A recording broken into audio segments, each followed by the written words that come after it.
not just any ranger, not by a long shot. This is how I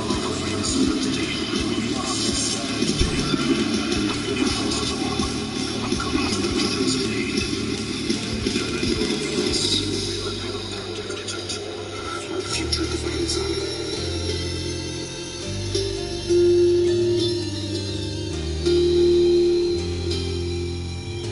Everyone take a moment and ready yourselves.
I'm not just any ranger, not by a long shot.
Got.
you got.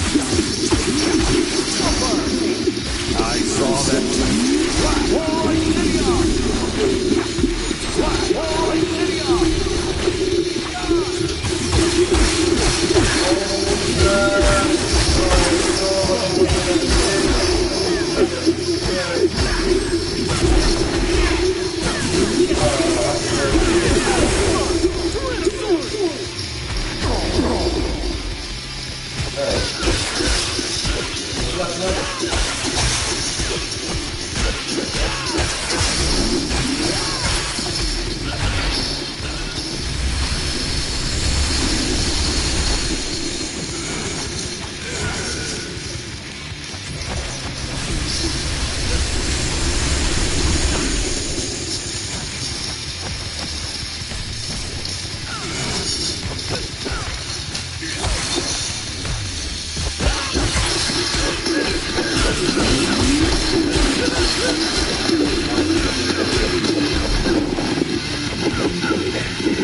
It's all you got.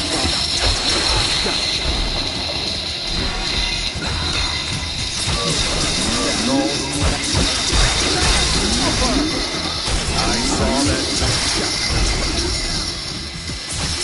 It's all you got. I saw that.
coming. You have lost. I saw that coming. That all. Defender of the galaxy. I saw that. SPD.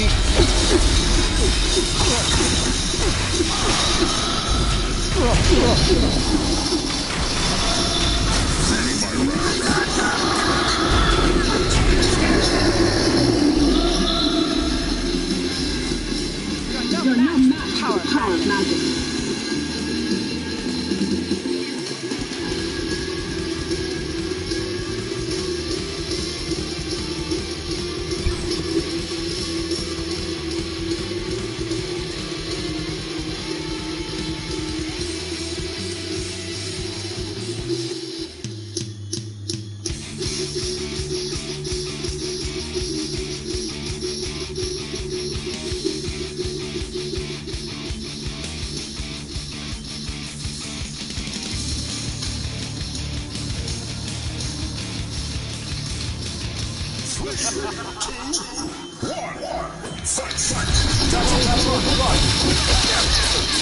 It's all you've got. Defender of the galaxy. I saw that coming. It's all you have lost this battle.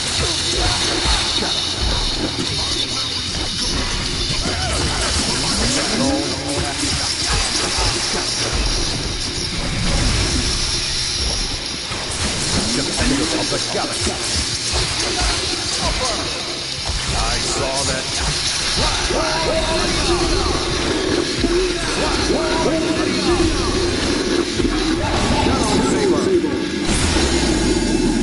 Justice served.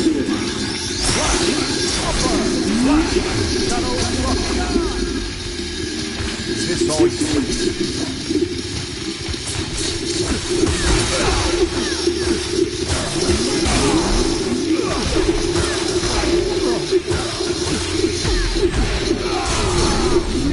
have been warned.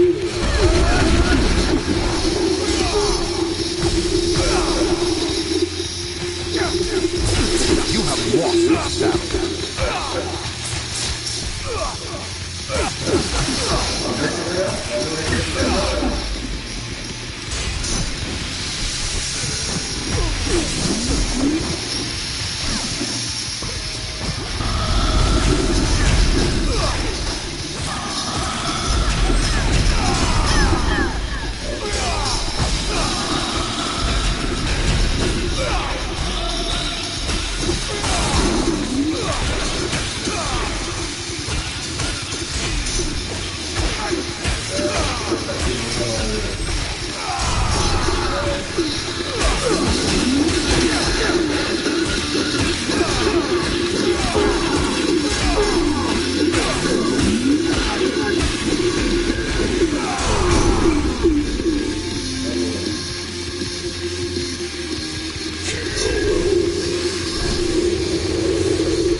sword in the galaxy. Fight!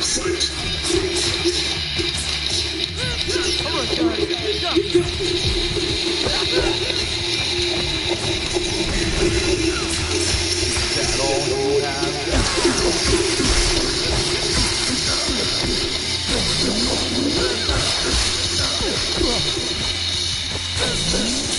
You have lost this battle. I saw that.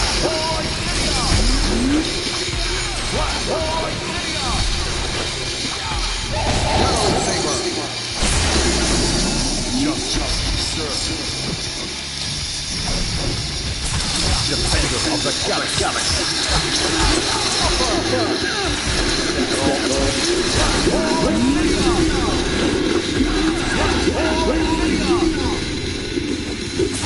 Defender of the galaxy. That all?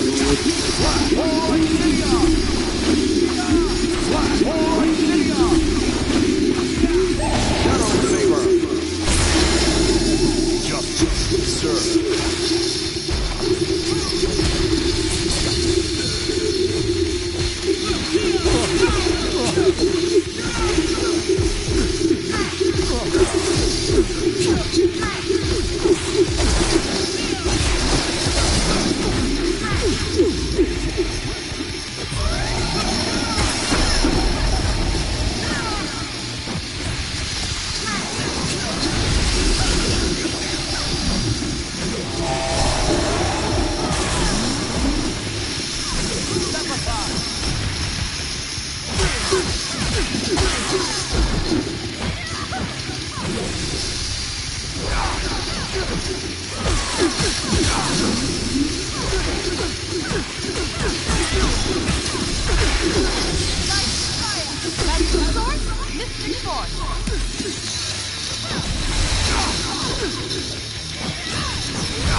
You have lost.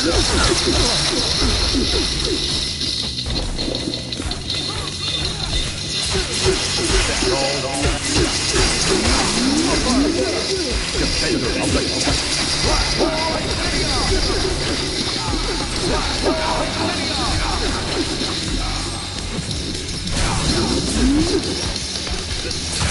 I saw that coming. This all you.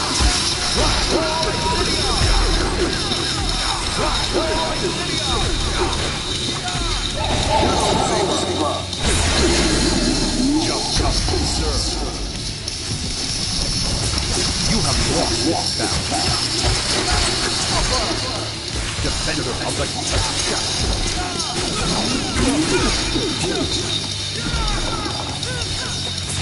You have lost this battle.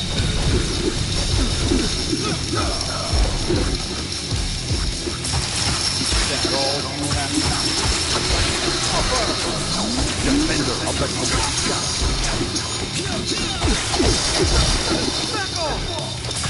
I saw that coming. You have lost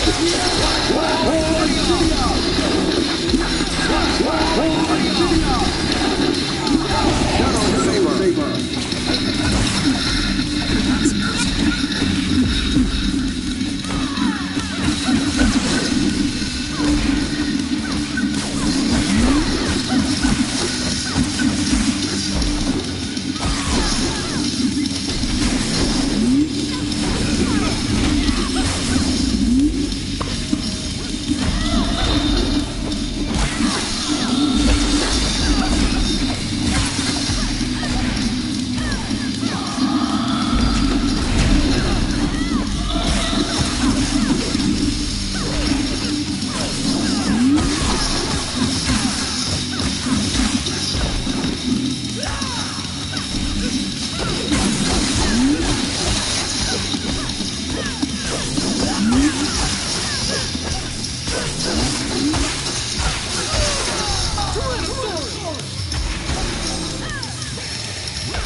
Power magic.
I saw that coming from a mile away. Is this all you?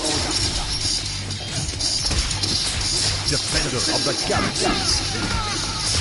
I saw that coming. That all.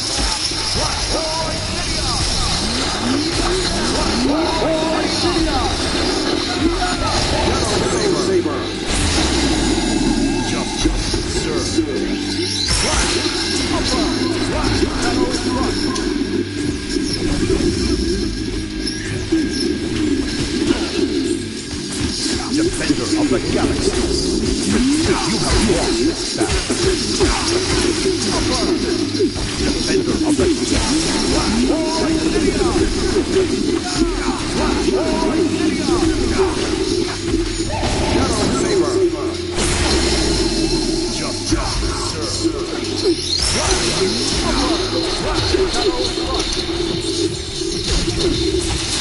That's all you've got. That all.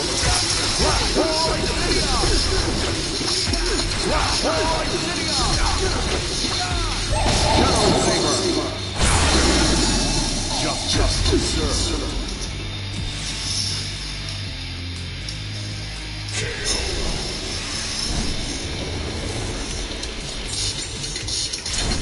I see the old.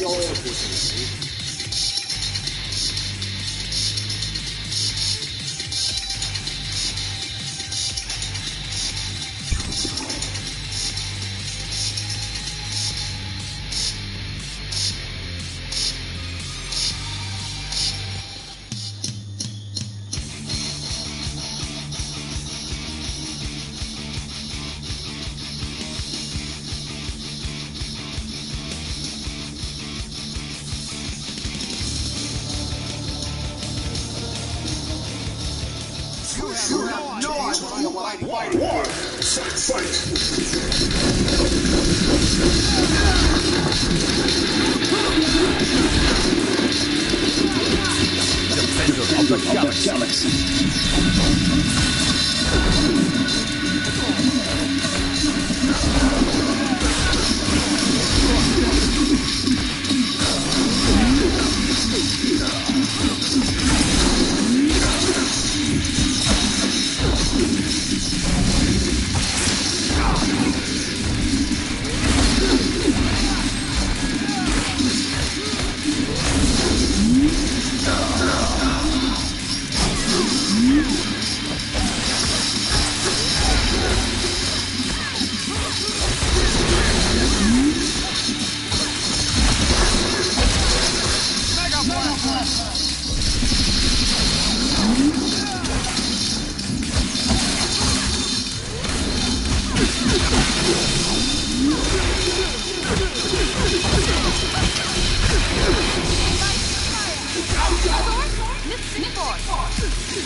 You are weak. I let nothing stand in my way.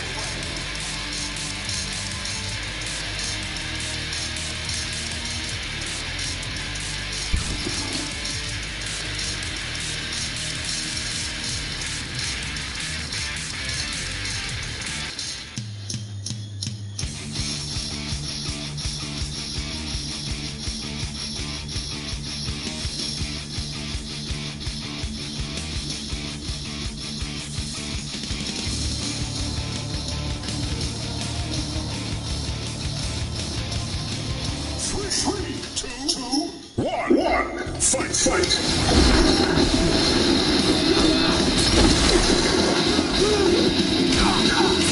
I saw that coming. It's all you need. I saw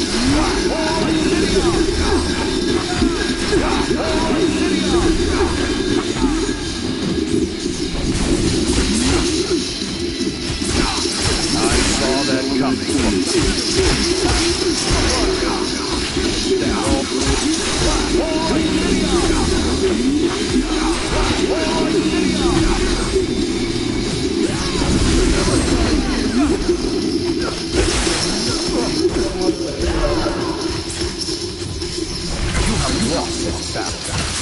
It's all you've got. I saw that.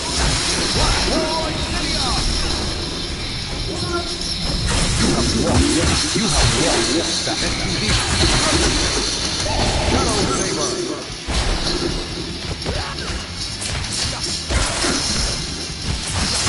It's all you've got. A defender of the sun.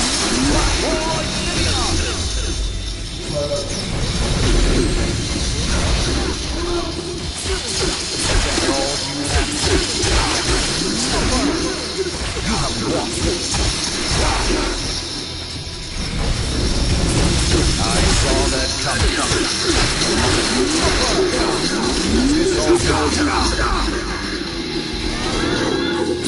Defender of the galaxy.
You're no match for power magic.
It's all you've got.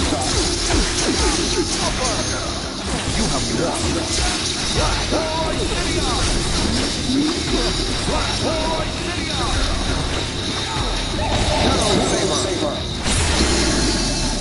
Justice served.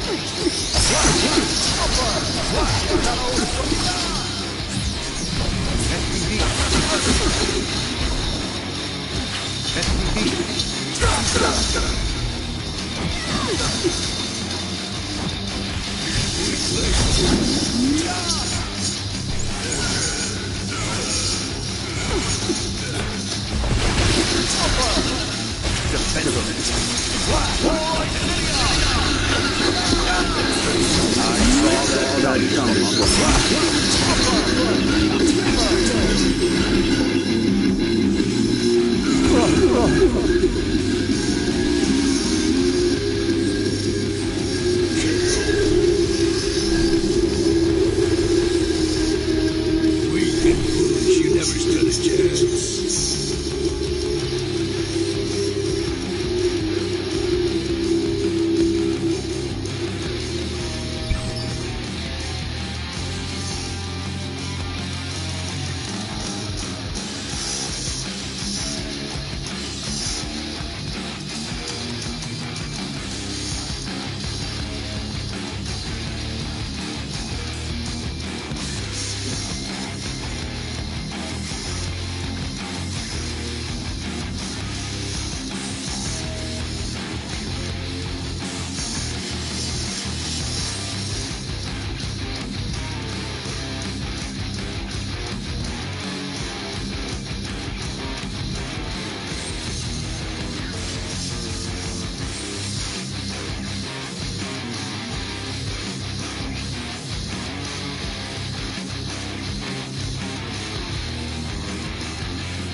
Defender of the galaxy. That all for the Black Hole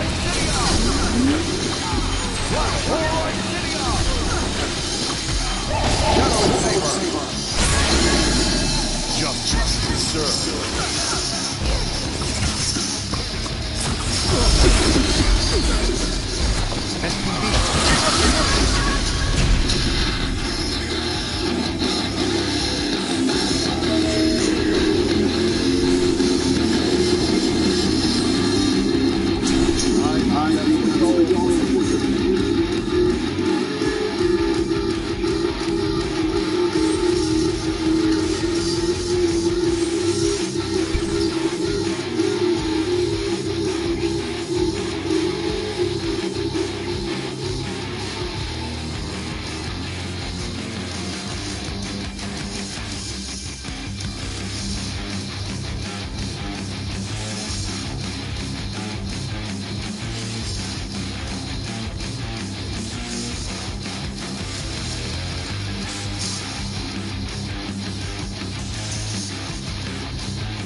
You have lost this battle. Defender of the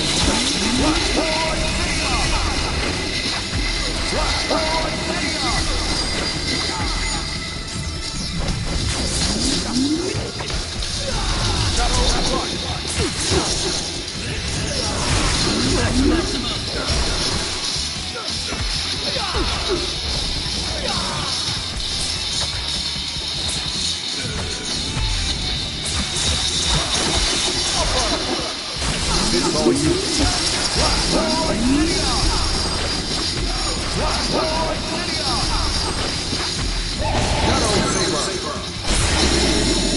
Justice served.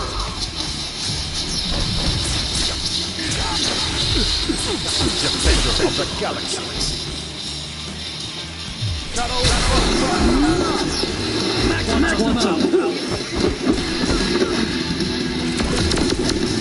Maximum! I saw that coming. Defender of the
I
saw that coming. You have lost.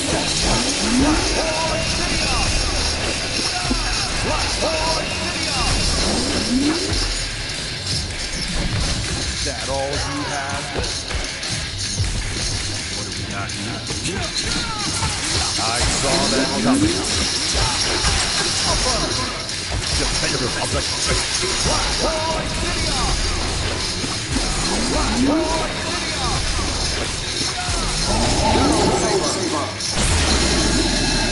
Justice, sir.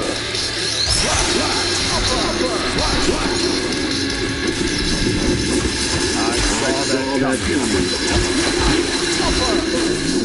It's all you do.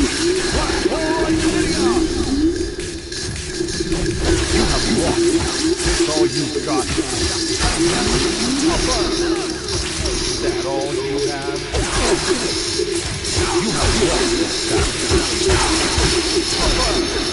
I saw that.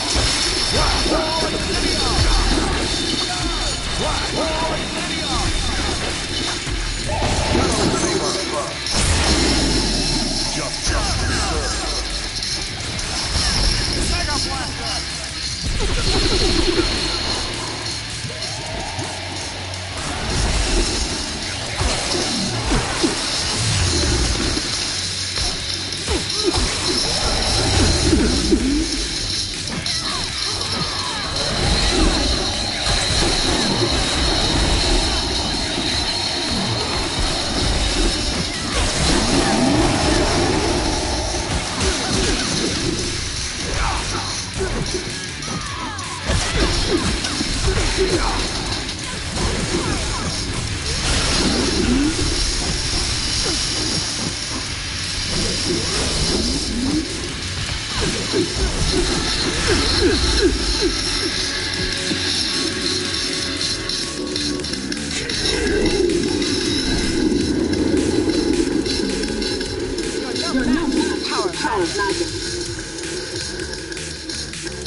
Defender of the galaxy.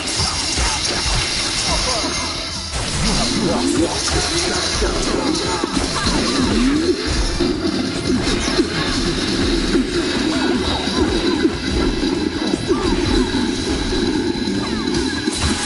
It's all you've got. You have lost.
no match. Power magic.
Is all you've got? You have lost. Defender of the galaxy.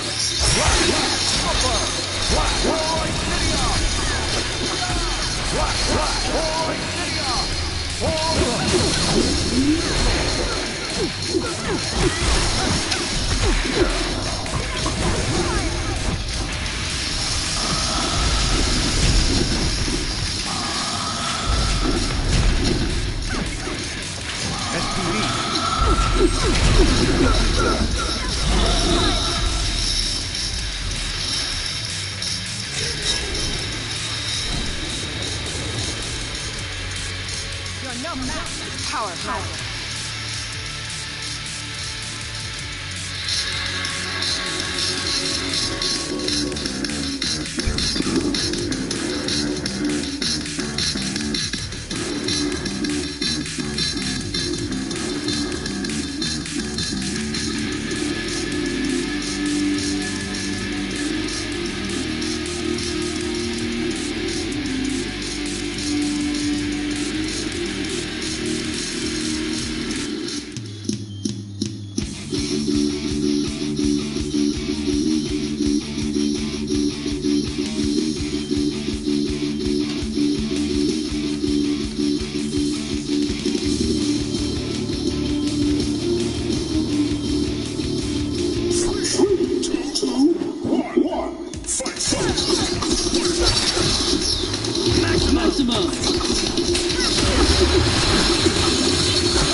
And anyone who gets in my way is sorry.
Weak and foolish, you never stood a chance.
Fire!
Your time is up.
Do it at Ranger style.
This all you.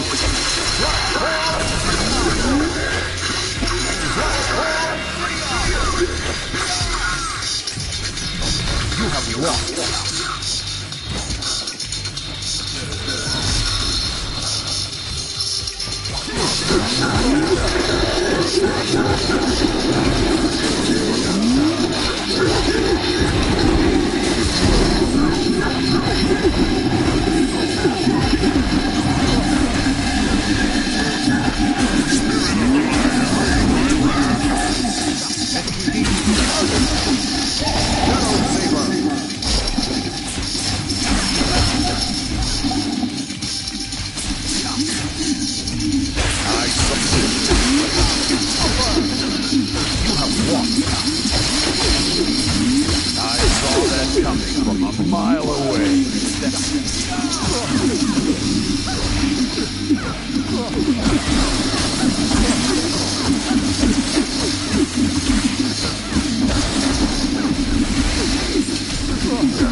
Power of magic.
Defender of the galaxy. I saw that coming. You have lost.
Formation airplane! We've got to work together!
You had no chance.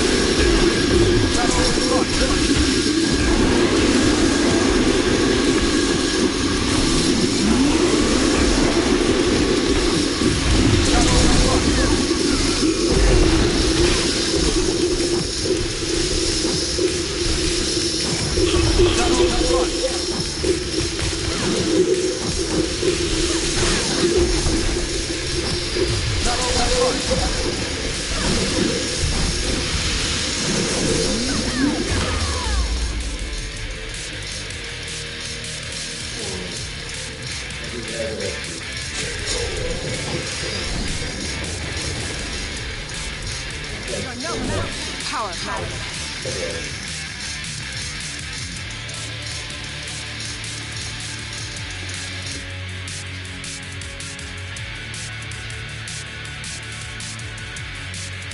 The dude that was the art designer and Mike Willett bringing me into this conversation about Fulgore before he was actually chosen. This was like maybe around August or something, right? And this was when we were first talking about doing trailers.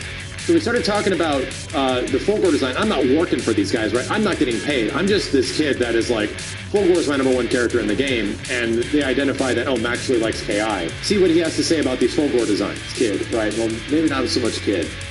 I felt like a kid, sorry. So he let me in on the conversation with the art director where they had a lot of designs and they're like, let's let Max pick his like few ones. And the one that they eventually did go with was the one that they used. I always felt Fulgore was kind of like a jet engine with legs. And that's pretty much exactly what they went with. The design that Fulgore eventually had where it looks just enough like the old design, but still like modernized and sleek and cool. Like he looks like a fighter jet with actual legs. They went with the best Fulgore design they had, because some of the other ones were very out there. They were very super robot-y in many ways. You start to see like all the elements that's actually hanging on them and everything. Like there's all sorts of details that. I remember after making. Sorry if I'm interrupting. After making this trailer for Spinal, this is my trailer. After making the Spinal trailer, I remember constantly getting the feedback from everyone at like Double Helix, if not Microsoft.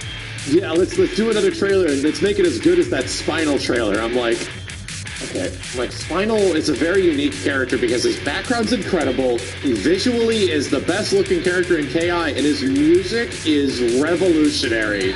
His music is played with a human bone. I had so much fun on Spinal's trailer, but the thing is that they're like, hey, let's just do another trailer like Spinal's trailer. I'm like, okay, all right. They get locked out, and then they get opened up to huge damage. I'm like, you're a genius. This sounds great. This is actually a fantastic idea. Dude, the day that they had me over, it was like late at night, right? And they had shown me Thunder for the first time. And I just got to mess around with Thunder, and it was like, he looks incredibly cool, like ridiculously cool. I got to see Thunder stage. And they're like, we want to show you something else. So they brought me over to this other machine, this other workstation. And they're like, we got a new mechanic we want to throw in the game. And they're like, we want to have you try it before we describe it. It was like 8 o'clock, and everyone was still there at 8 o'clock, right? So they're trying to get my gut reaction on this, just in a core gameplay mechanic. And they're like, try to combo break and break the heavies. So I already know what heavies are like, and I could break them. Bam, break the heavies. And they're like, okay, well now we're going to try to break your heavies. So they break my heavy. I'm like, okay. They're like, this time, press the medium punch and medium kick button while you're doing a combo. I'm like, well, what? Like, at any point in the combo, they're like, when you do the heavies specifically, like, you already know how to break heavies, right? We know how to break heavies. So now press the medium kick and medium punch button. So I did it, and the character, like, stopped and did something. I'm like, wait a minute, I can stop my combo? What's that good for? They're like, break it again. Character went up, did the pose, and then caught the move, and counterbreaker! It was Mike's voice in the background, counterbreaker! And then they just continued to wail on me for the next, like, 5 seconds. And I looked at the damage, and the damage was like 50 to 60%. I was like, holy shit, wait a minute. If you know that somebody's going to break, if you're that much in somebody's head, you get, like, insane.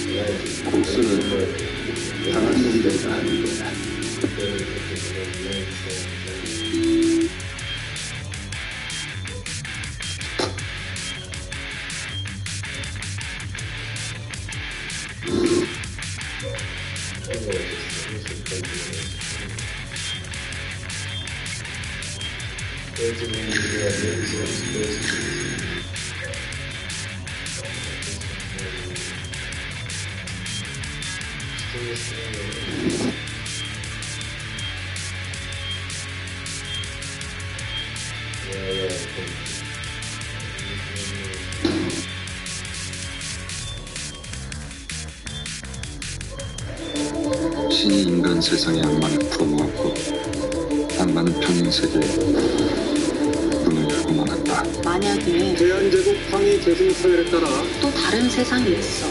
대한민국? 거기에 너랑 똑같이 생긴 사람이 있어. 나는 누굴까? 난 너야. 다른 세상에 그 사람을 만나게 되면 무엇이 더해질 겁니까? 넌 어떨 것 같아? 드디어 찬을 보는군.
I was hired by the Wasco County as the senior planner in July of 1981. We had to make a number of trips down to the ranch, evaluate what was built, and then to start issuing citations. None of those trips were very pleasant. As we made the turn on an antelope, you always get a knot in your stomach.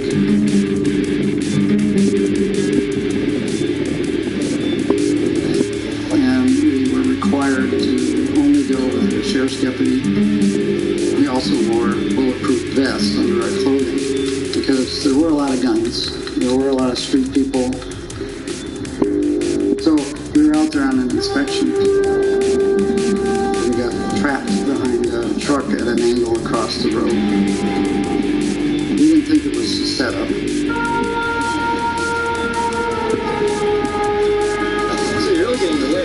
Pictures, you stand in the way of the time. Sorry.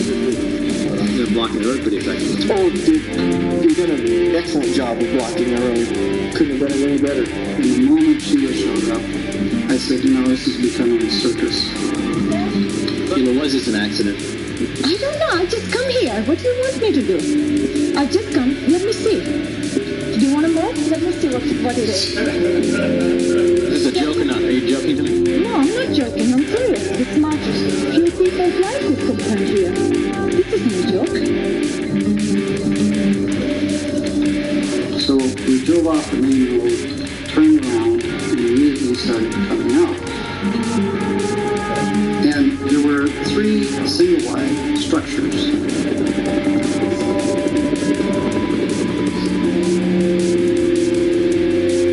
And I wanted to go in, so we got out of the car. Katie was pulled in right ahead of us. I said, I'd like to go in this building. And they said, it's just janitorial supplies, just, you don't need to, And he went up and said, it's locked and I don't have the key and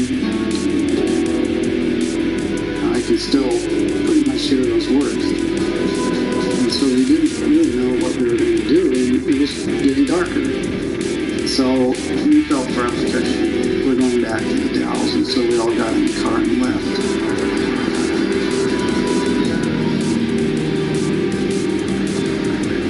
I thought about that often since. press the issue, what would have happened that day? Turns out that was their lab.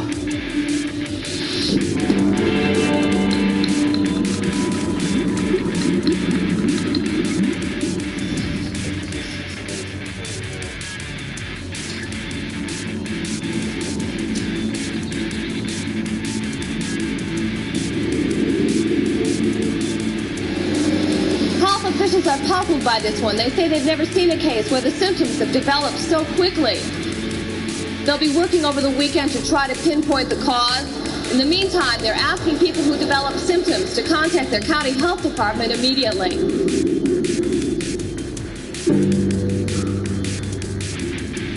Phones have been ringing off the hook at the Wasco County Health Department for 2 days. The callers are sick. They're throwing up, have headaches and diarrhea. Everyone is frightened, and I don't blame them. I'm frightened. I wouldn't want to go out and eat either if I thought there was something going around out here, not knowing what it is.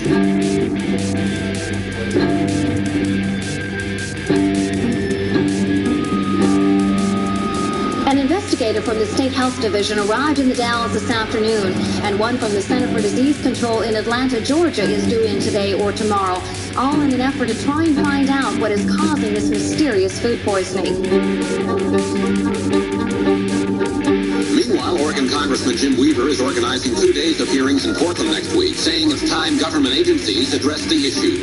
Strange things are happening. Just saying remain calm doesn't do any good. That's one of the reasons I'm going to hold a hearing. I'm going to ask the federal agencies, what can you do?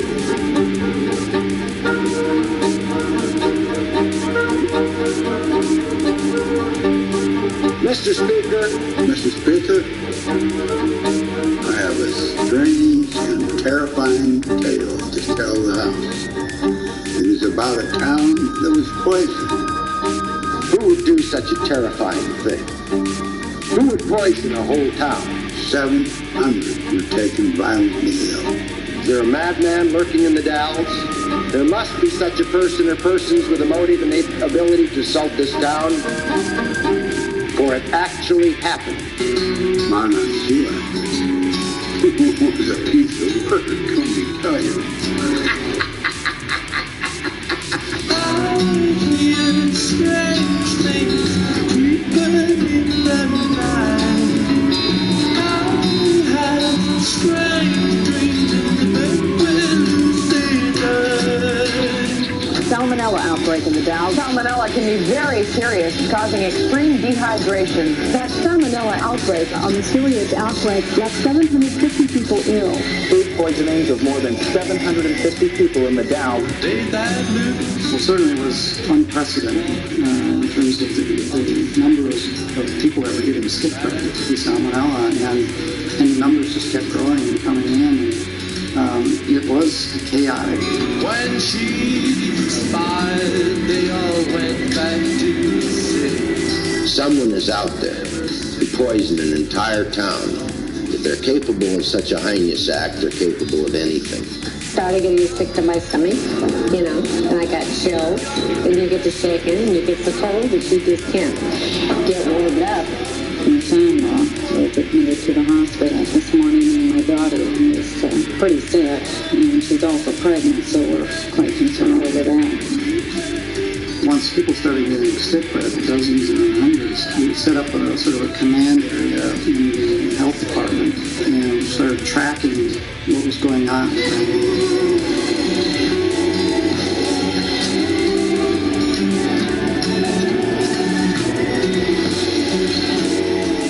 Where people had eaten, what they had eaten, and there didn't seem to be any particular source that all this information was pointing to.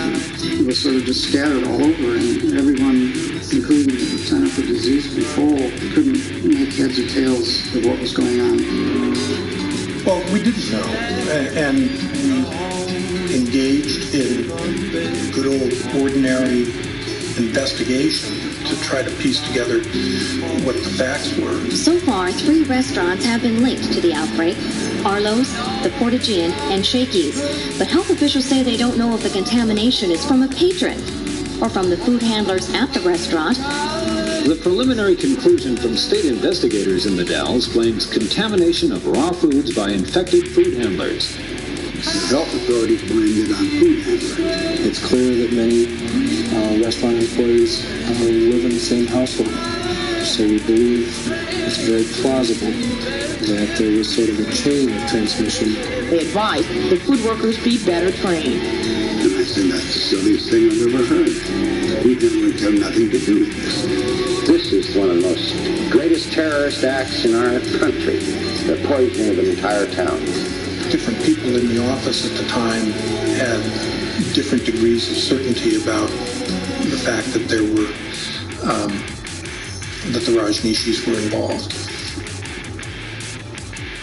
The Rajneesh Medical Corporation has a well-equipped medical laboratory at Rajneeshpuram. I can only conclude, and very positively conclude, that sabotage did take place. Today, the Rajneeshis blasted Weaver. A spokeswoman for the Rajneesh Medical Corporation called Weaver's speech outrageous and purely malicious.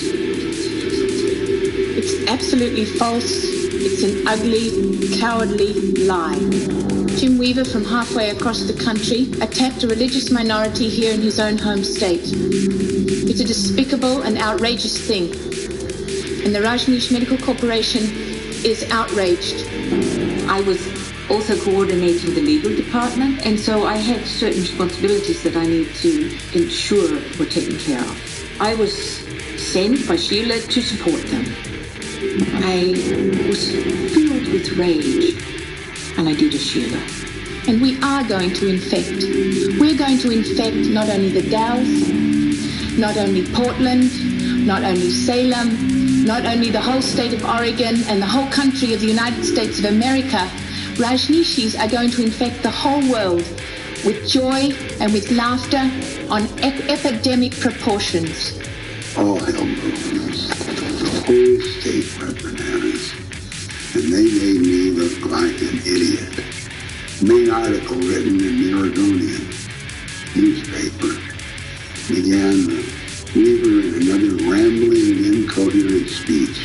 And my 18-year-old daughter thought I was crazy because I was taking a lot of shit. I have no direct, concrete evidence to implicate anyone. I want to make that very clear. No direct, concrete evidence to implicate anyone.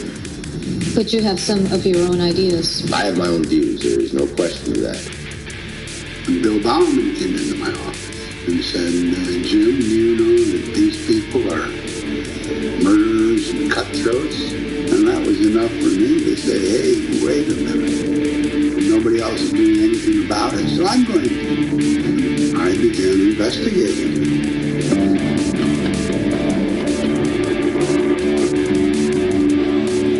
Sheila was in a really difficult position because the Share a Home project was failing. We had Sheila on somewhat shaky ground. So when Bob Warren told Sheila she needed to be sure that Rajneeshis were elected to the county commission, it was for her so important because this may mean the difference between her remaining his secretary or not. By this time, a small group of people, rich people in their own right, had come to Rajneeshpuram. They were known as the Hollywood crowd. This was something very radical. Her position as his secretary was in jeopardy. We learned that upscale, well-educated professionals in Los Angeles were following an Indian guru and giving their money to support meditation centers here in Southern California. We wanted to know more. And there was a new group. They called them the Hollywood crowd. Hasia was the center of this group. I've always wanted nothing but the best. I would call myself a connoisseur of best. She had been married to Al Ruddy, the producer of The Godfather. And the winner is Albert S. Ruddy, Godfather. Hasia was soft-spoken, made a lot of money, and they had this big house. Big white Mediterranean kind of structure. Big swimming pool. I actually was in that house a number of times.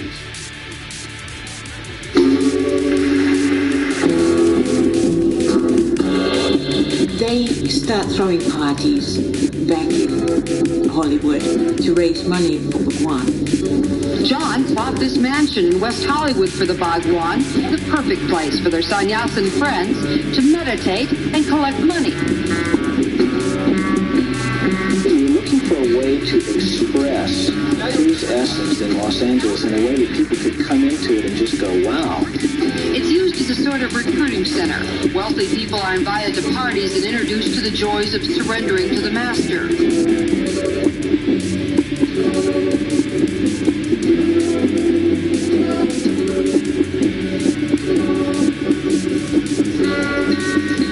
The Hollywood people, they start feeding Bhagwan with brochures of fantastic jewelry.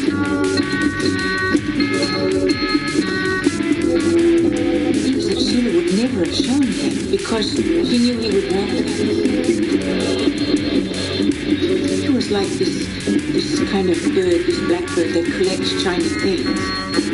The Hollywood people bought a diamond watch. It cost $1 million. He likes to find things like all of us do. And more than that, his disciples want to give him the best of everything. How much money, John, do you think you've given Bhagwan? $200,000. Hasia? Also $200,000. By this time, the Hollywood people had direct access to Bhagwan.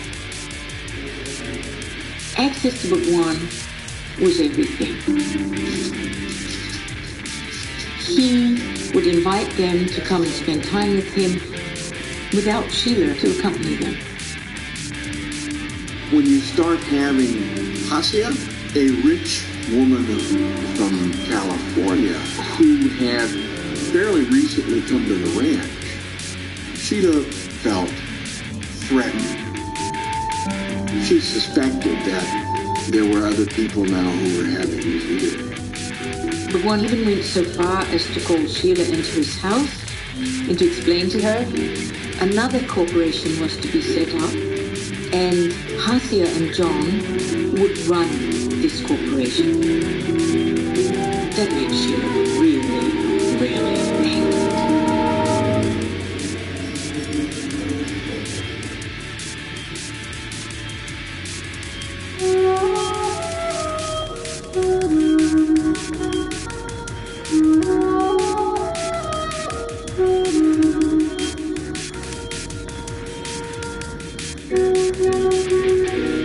I remember my father. He would always say, you and Bhagwan are meant to be together. You are a team that is unbreakable. When Bhagwan is behind me, I always felt I could do anything.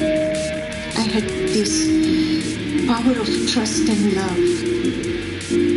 Protecting Bhagwan's vision, protecting Bhagwan's people was highest in my existence. I took his people as my people. I was with Bhagwan because I fell in love with him. And we went through a big journey. But unfortunately, Bhagwan got sidetracked. Some of his talks were not so coherent. You see this behavior changes. Bhagwan started going down the hill. Bhagwan had started speaking to Sheila about a doomsday scenario. the world would be in chaos and fall apart. His sannyasis would be safe. There would be underground dwellings built. They would be able to emerge as the new man and live his vision. So I see this irrational behavior.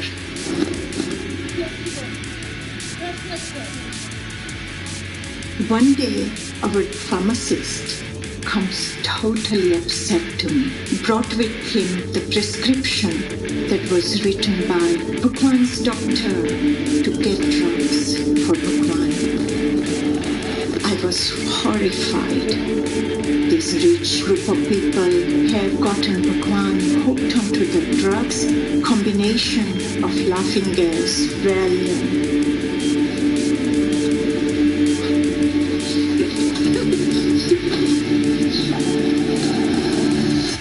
To wait till the evening I go speak with Bhagwan. It was a long day for me because I was so upset. I gave every argument that I could think of. The drugs would be attracting every legal entity to shut us down. That's exactly what they are waiting for. He heard everything and then simply said, "You stay out of it. Let Devraj do his." I came out of his room in tears, heartbroken. On one hand, he wants me to protect his vision, his teachings, his calming, and him. Now he says, stay out of it. I could not tolerate it. There I lost my patience.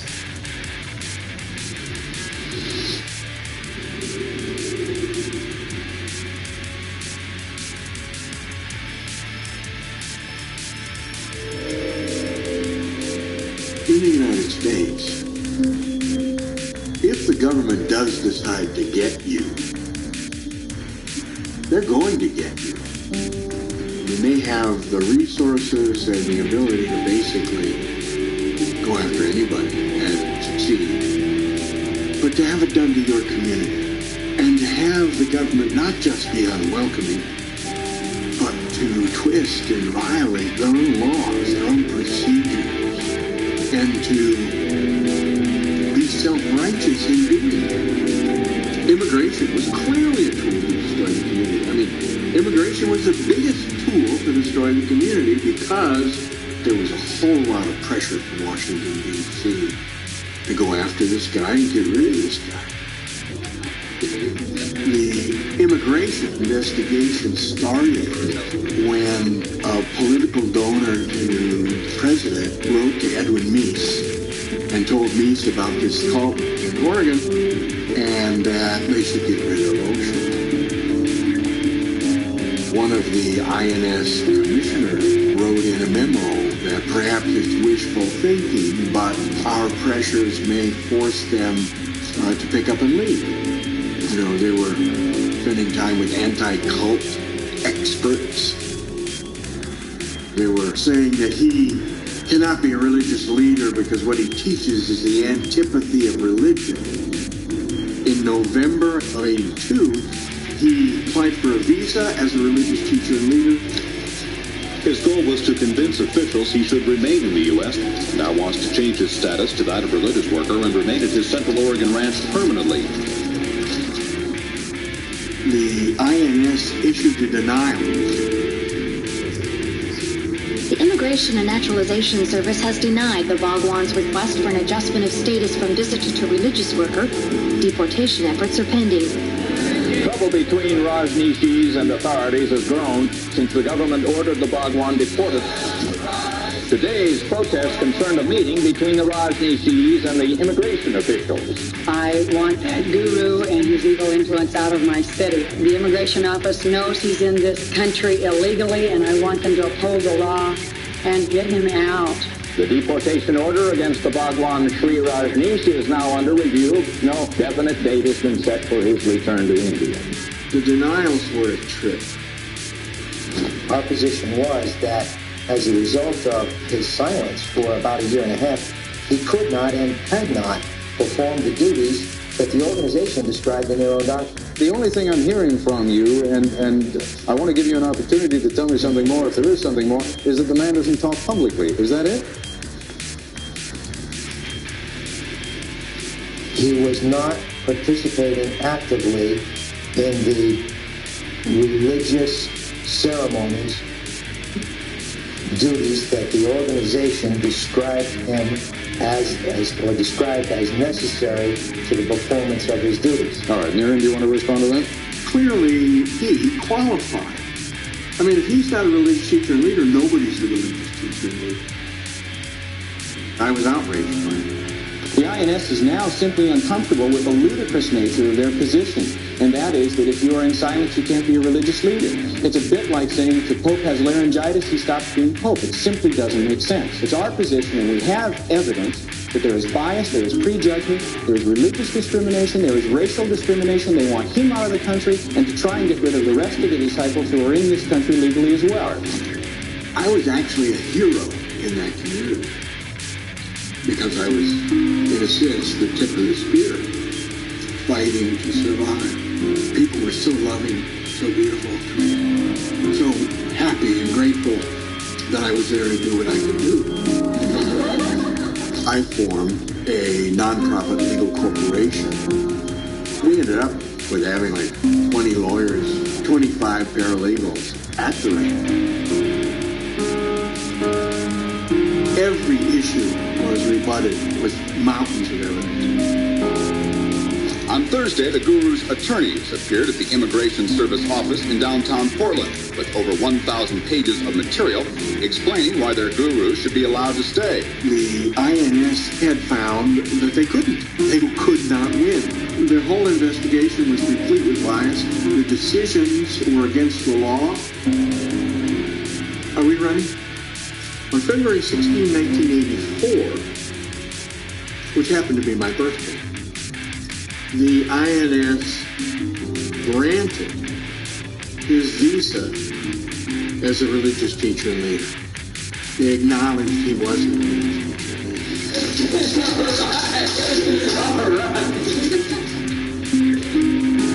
We didn't win much in Oregon, but we won that one.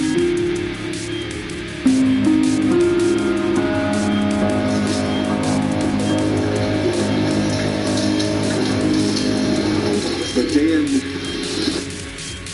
Charles Turner got involved in this case. The INS, having failed to deport him, they referred him to the U.S. Attorney to try and find a criminal prosecution. Charlie Turner was the gold standard for law enforcement. When Ronald Reagan was elected president, Charlie Turner was appointed United States Attorney and asked me to serve as his criminal division chief, which I was honored to do. When the Immigration Service returned to us in sometime in 1983, the case was there, the evidence wasn't. And Charlie and I picked up the pace substantially. The two of us did nothing but work on this case for about 2 years. These people were basically amoral people who could not or would not conform to the laws of our society. But anytime you find people that are unwilling or unable to conform to the mores of society, you find a person who is a potential criminal. Turner knew, unless I prosecute it, he stays, so I'm going to dig as much as I can. If you take 3 giant steps backwards and contemplate the fact that one of the most discussed topics of the philosophy of Bhagwan Sri Rajneesh was his view that marriage is a worthless institution, that it interferes with the freedom that you need to achieve spiritual enlightenment. And suddenly you see so many sannyasins on the ranch getting married. You know, conspiracy is a federal prosecutor's best friend. The conspiracy was an agreement to defraud the United States. So the typical case would be this. Swami Prem Robert, an American citizen, would be ordered to go to Houston, Texas. Ma Hannah, a foreign sannyasin, would be ordered to go to Houston, Texas. And the two of them would be instructed to go back to their original non-sannyasin names. They would each get jobs. They would get an apartment together. They would establish what ostensibly looked like a committed life together. They would go to City Hall. They would get a marriage license. A few weeks later, go to the Immigration Service and say, we are in a committed relationship here, and under the immigration laws, we would like a green card. A green card would issue.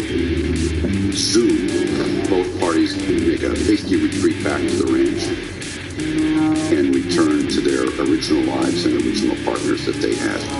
And this was done in Dallas, Southern California, Seattle, Trenton, New Jersey, and in Philadelphia, all around the United States, so that the pattern was harder to detect. This was the largest immigration fraud case in the history of the United States, and Charlie and I, as we pursued the case, the conclusion was unavoidable that Bhagwan Sri Rajneesh himself was involved in the planning and execution of this.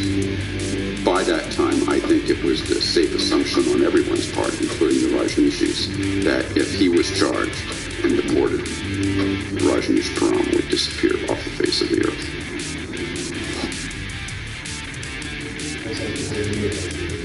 About this time, when one was called into Sheila's room in Jesus Grove, a list was being made of enemies of the commune. People were talking about killing other people. Sheila considered Mr. Turner a real enemy of the commune. Mr. Turner had the last say when it came to whether or not Bhagwan could stay in America. When there was talk of shooting people, Sheila had said, Shanti B will do it, she's a good shot. It was just put out there that, okay, I'm the good shot, I'll do that. Sheila told me I was to go to Portland and meet up with a woman there. And when I met her, she was a sannyasin, but she was wearing regular street clothes. And she took me with her to an apartment in Portland, which she told me was a safe house. In the apartment, the cupboards were full of regular street clothes, and she told me to choose from these clothes something to wear. Somebody came to us and told us what kind of guns he thought we should get.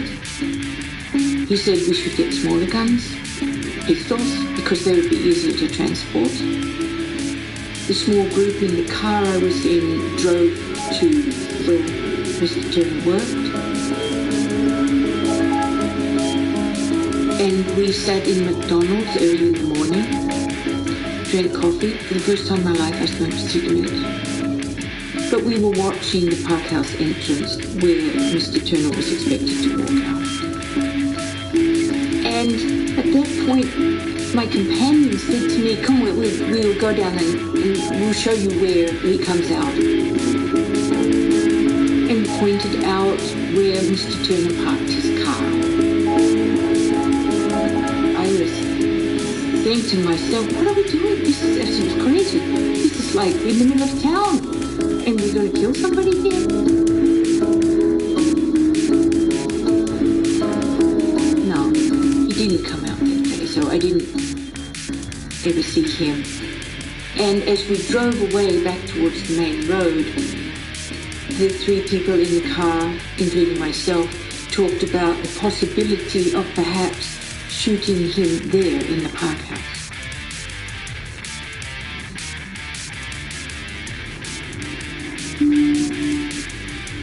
I've been a journalist all of my life. I did my first newspaper when I was in the third grade, and I've done it ever since for 50 years in the state of Oregon. I feel I was born to be an investigative reporter. I just have a knack for it. I have an inclination. I can find stories. The best ones of those is sort of an instinct for it, that something isn't right here, and I'm going to dig into it, and I'm going to find out why. We came into it when controversy between the Rajneeshi community and Oregon was ramping up considerably. There's political tensions, religious tensions, civil rights tensions. The influx of people and influx of money was continuing to grow. So the question loomed pretty large for us suddenly is, who were they, where do they come from, why are they in Oregon, and what's really going on here? I got assigned to go to India because they came from India and they left for a reason. I collected like 35,000 pages of material and established the history of the organization. It became quite clear that Tommy had fled India ahead of getting indicted and arrested by Indian authorities. They were facing immigration fraud, tax issues at several government levels, the smuggling in currency, in gold, arsons, sophisticated criminal conduct. I spent 18 months writing what became a 20-part series, which to this day remains the longest series ever published by the Oregonian. I went down to the ranch to City Hall, and we asked to see every check that the city had issued. It was a spiderweb of financial contacts. The Oregon operation had an insatiable need for cash to create this illusion of great prosperity that we're building nirvana in the desert. Well, that took money. I think it became very apparent that this was no longer a sustainable fantasy.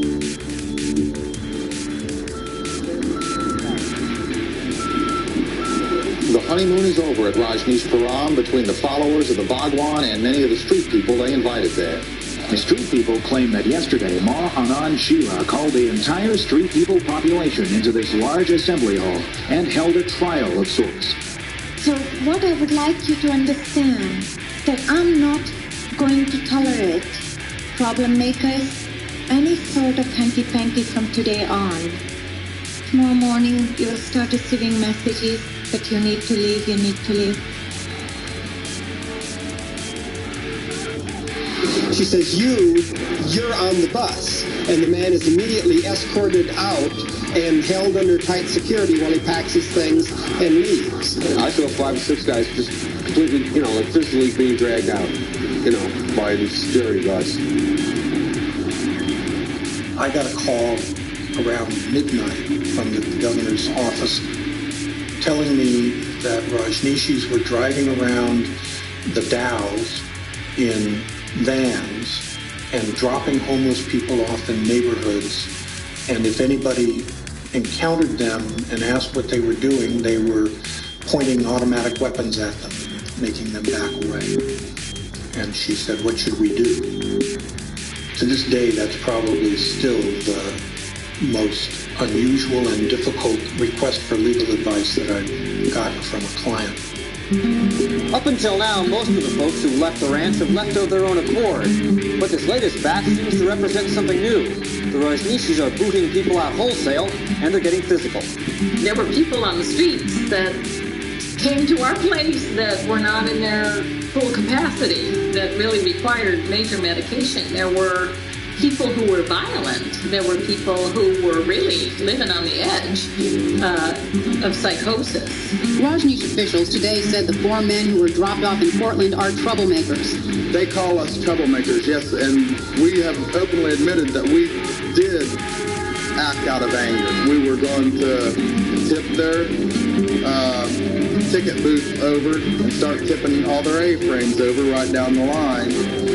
They couldn't control those independent street people, even with tranquilizers. They couldn't do it. Well, I just want to check it out. And the guy that was Petra, he looks like a damn devil.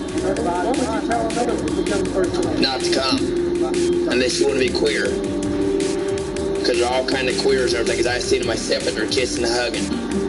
And the lesbians too. Men are sleeping in this room here, on the floor, on benches, on the chairs, wherever they can find a space. They all came from Rajneeshpuram, and now they're all stranded in the city of Portland. And then they ended up in towns in Central Oregon. Some of them then later in Portland, where they begged or stole what they needed to survive. So it created enormous tension inside the community and outside. Some residents of Madras, Oregon say they fear for their safety tonight as disillusioned street people continue to leave Rajneeshpuram. The residents of that town are being advised by the mayor to lock their doors to protect themselves against homeless people who might leave nearby Rajneeshpuram. Some people have reached the point of hysteria, being afraid to go out of the house, you know. The people in Madras are feared for their life. They are afraid that they will show up and some night maybe to slaughter them in their dead. The people of Madras, Oregon have thrown up their hands. They don't know what to do with the rejected recruits from Rajneeshpuram who have converged on their town. The rejects that they don't want, dump them in here on us to send them back where they come from. But we're not obligated to take care of their reject. We don't want them here. Now, what's going to happen to them if they dump them here in town and they don't have any money? You tell me. I think it's time that somebody does something. The release of the homeless people and how that was done, it was pretty obvious that things were sort of boiling up and coming to a head here with this election process. I'm scared, just like the rest of us around here. You know, we're just worried. And we won't know until the 6th, I guess, of how this is going to come out. You know, you can only push so far. Wasco County is looking for a fight.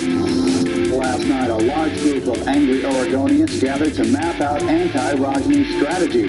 Although they've been warned against it, many in the group vowed to follow through with the plan to register illegally to vote against the Rajneeshis. The plan, organized by Albany resident Joanne Bose, is to register the day before the election, vote, and leave the next day. Well, let me tell you, if you don't get off your dust, you're going to be wearing a picture of the barbed wire around your neck. Taking over the state of Oregon or any other state in the United States. This is Oregon.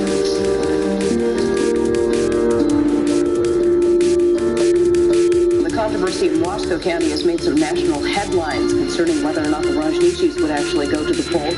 A record voter turnout is expected there.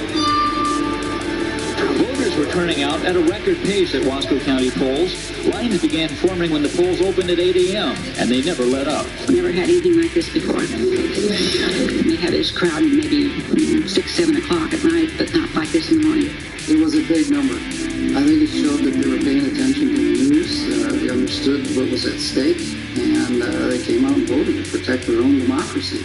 Sheila's been saying all the time what they're going to do. You know, that's dirty cool. People don't want the church to take us over, I guess. How important do you think this election is? Very important. We need the votes for our side. The Rajneeshis were way under what they needed to do a block vote and get their own people into the county commission. The problem was that Wasco County was a little bigger than the Rajneeshis could control just by sheer numbers. And it fell apart before the election. November 6th means different things for different people. But today at Rajneeshpuram, its meaning is being translated into protest. With the Constitution! Voters at Rajneeshpuram were greeted by demonstrators, protesting because they cannot enter the voting booth. What people told me was they think this process stinks. Anybody feel that way? And this is democracy. I've had enough of it. Sheila dropped by to view the proceedings. She said even if she could vote, she would not. It was misuse of power, and it was misuse of power against their own citizens, against Americans, against American war veterans. This ugly mentality, I have no words for. Anticlimactic best describes Wasco County's election. Fears that Rajneeshis would cast enough ballots to take over the county proved all for naught. Well, although that Rajneeshi takeover threat never really got off the ground, it did spur a record voter turnout. 93% turnout. That is 2003. It was some pretty amazing, and the county clerk was very happy about that. Frankly, everyone in Washington County is also happy that the Rajneeshis did not vote. We did it. We did it correctly. We did it legally. We did it properly. And the integrity of the ballot has been preserved. Officials here share a sigh of relief and a sense of pride in a community that stood together, facing one of the greatest challenges to the democratic process any county in the country has had to endure. Well, in Sheila's case, she did not take losing lightly. She did not leave her guns at the door. She wasn't called very long. She got militant pretty darn fast. If they want to demolish us, they can throw a bomb on us. We'll be happily ready to die. But to become victim of fascist government, that's not Rajneesh's way. It's like Hitler's troops are waiting to massacre their allies.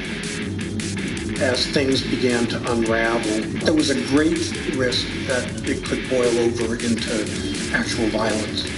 Oregonians, it's a rare breed. That's the only thing I can say. It's a rare breed. Next thing you want to know is, what do you mean by that? What do I mean by that? They haven't learned the lesson yet. By 1984, this whole thing was on fire. I mean, on fire. Went sound asleep, and the phone rang. In the middle of a deep sleep, and it was my secretary who had been called and said, you gotta come down to the planning office, there's been a fire. Sure enough, it was a fire. What they did was 2 or 3 broken. Almost every file was pulled out of its drawer and thrown around. They cut the candles off and squirted everything with the lighter fluid. And once it caught fire, everything on the wall was all blistered. One day, everybody got a box of chocolates. A box of chocolates arrives. Dark secrets. Outside, they look just like ordinary chocolates, but inside. And it says, thank you for your support to preserve the Columbia River Gorge. So we open the box and we start eating them. A day or two later, Bob's riding in the elevator, and he sees Bowen Blair, the director of Friends of the Columbia Gorge. He says, Bowen, thank you for the chocolates you sent us. I'm not aware that we sent you any chocolate.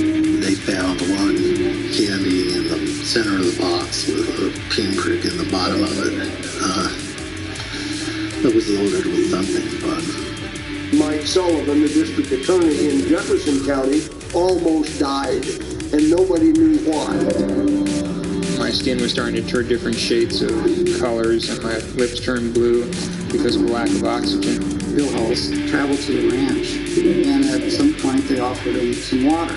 Having drunk that water, I came down with a violent stomach bowel upset. Became violently ill. We almost lost Bill. It was touch and go. People feared for their lives, and there was reason for that. We, in the U.S. Attorney's Office, were concerned about our safety.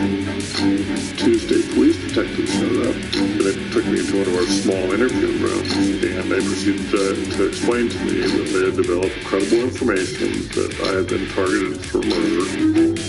These folks were so diabolical that they would consider killing me for doing my job. The Rajneeshi rumor hotline has been operating only since yesterday afternoon, but already it has received up to 3,000 phone calls from citizens worried about the Rajneeshi.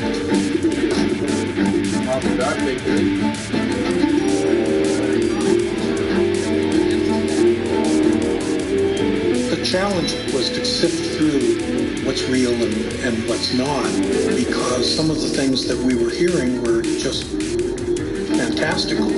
A very strange story continues to unfold at the Oregon commune of Rajneeshpuram. There's a new accusation against Sheila and her gang, and it was a plot to blow up the Wasco County Courthouse. An Air Rajneesh pilot says he refused a demand from Sheila to bomb a nearby courthouse. People prefer to believe the rumors.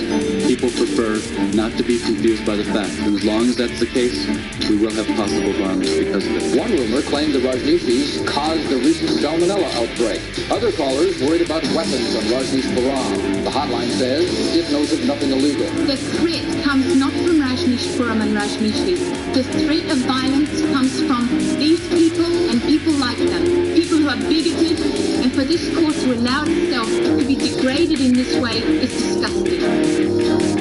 The state of Oregon is dead. We had no doubt that Sheila and her crew were very deeply involved. It's hard to believe that anybody would do that. And yet, in retrospect, we now know that much of what we were hearing was true.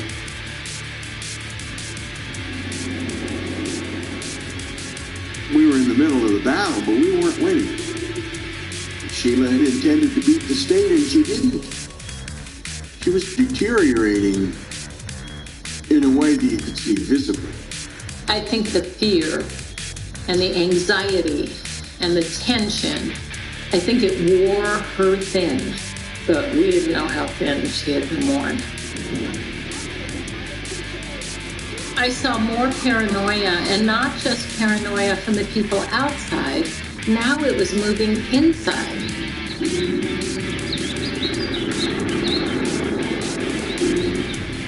There had always been some tension between Sheila and the people in Bhagwan's house. Sheila did not like Bhagwan's personal position, and Hasya married Devaraj, Bhagwan's doctor. I do know that a problem between her and myself began shortly after I married Devaraj. Something changed very shortly after my marriage. So Hasya had even more access to Bhagwan than Sheila did.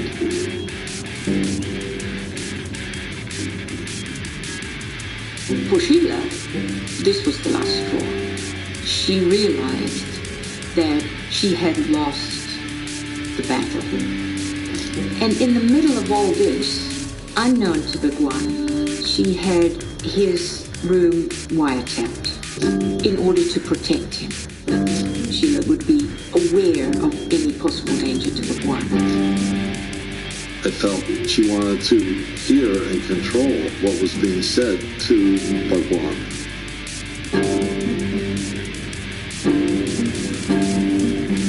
And we had a tower around his house. This was where the recordings were made. I would be up there, and KD would climb up and take out a cassette out of the recorder and put in another one. And then this cassette would be taken down, and somebody would sit and listen to it and report to Sheila what was being said. Sheila played a tape to me that was more shocking than anything I could have imagined. Bhagwan was asking his doctor how death could be induced in a dignified, painless way. Bhagwan's doctor explained to him, first, morphine would be injected into the blood vessel.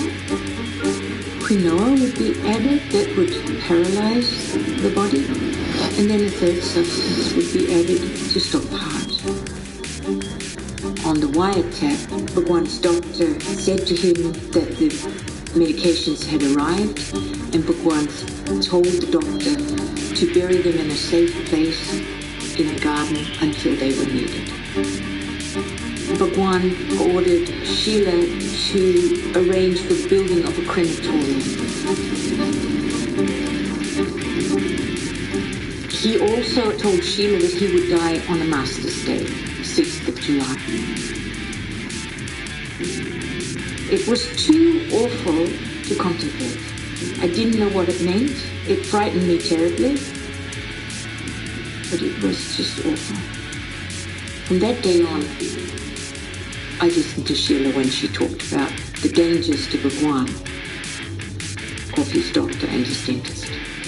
We complain about not to use rats and rabbits for medical experiment. And they take this intellectual giant for this stupid experiment. How stupid they can be. They have no ethics. They have no ethics in medical field. They have no human ethics. And definitely they don't know the relationship of guru and disciple. On the eve of Master's Day, July